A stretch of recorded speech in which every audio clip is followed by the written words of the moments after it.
I think what's so amazing about it is, for something as punk rock and wild and all of the big things that it has, it's incredibly deep on a human level that a lot of other stories don't necessarily tap into. And I think there is a relatability, not just to Denji, but to all of the characters, where I find parts of myself in them, I find parts of my friends in them. There is a depth there that you don't expect when you see that cover.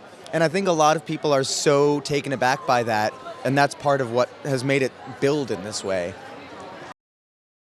I mean, honestly, the most beautiful thing about Denji that I feel like isn't talked about as much as it should be is, for someone who has no education, has never been given any form of affection, has been treated like dirt or less all of his life, is one of the most resilient, hopeful, deep and layered humans, and is so expressive without knowing how to express the layers of depth that he has. He doesn't even know how intelligent he is, or how his unconditional love. I mean, when you see him meet Pochita, and you get this sense of this damaged boy who's never been given love still knows how to give love, and so deeply wants to receive it.